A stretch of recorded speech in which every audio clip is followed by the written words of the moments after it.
the specialty here is, of course, a piece of dark chocolate or milk chocolate, and they call it the Beethoven Thaler, which is an old currency, so it's a big golden piece of chocolate.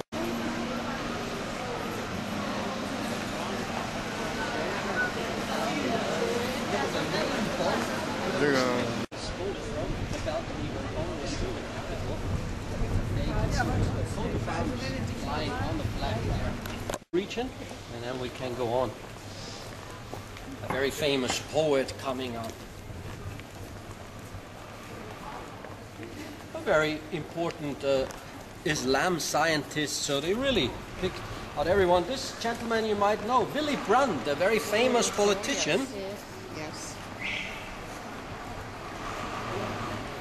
Johanna Kinkel, very important composer, and so on and so on. So almost like Hollywood style. Well, let's let the UPS truck pass by here maybe.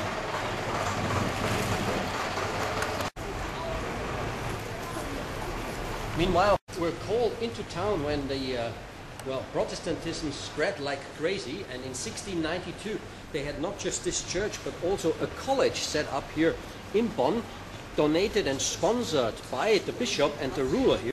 So he spent the first 4 years in this house. Later on, they moved on. When he was 2 years old, Beethoven left Bonn.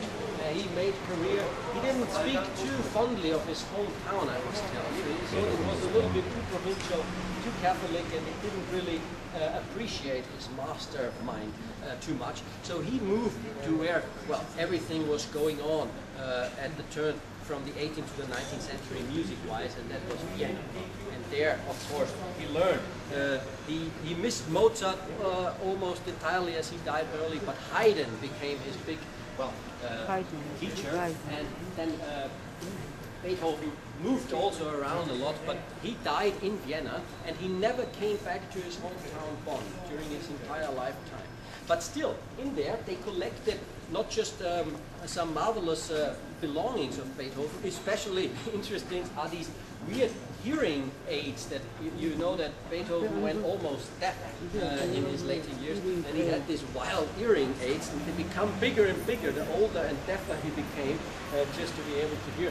Finally, he couldn't hear anything anymore, but still he composed some very lovely pieces still as a deaf man. And he died, we still don't know if the historians are still arguing what did he die of, aged 57 years when he died in Vienna. We still don't know exactly. Some say he suffered from syphilis, some say, and this is the latest thing, that Beethoven, he liked to drink lots of wine, and in the old days many people used to sweeten the wine with lead sugar.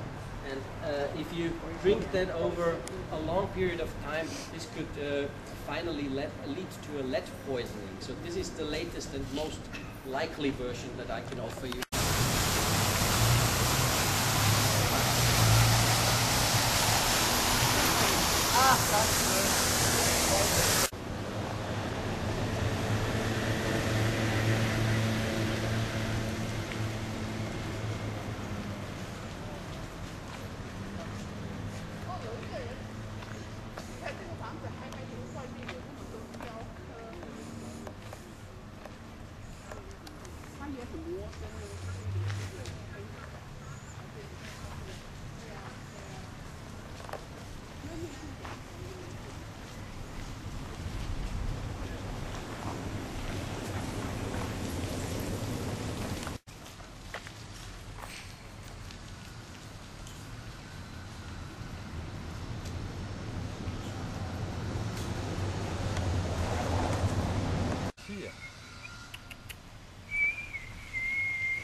没有东西给你吃。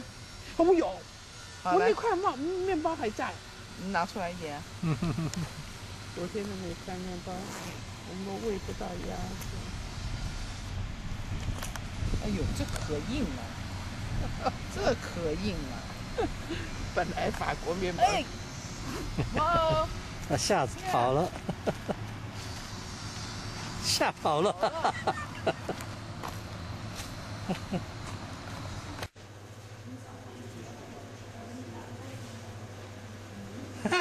真的是下呀喂！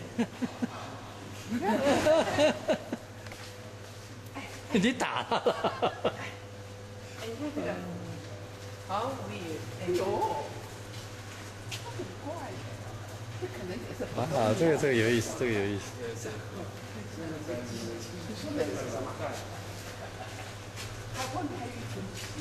那个的，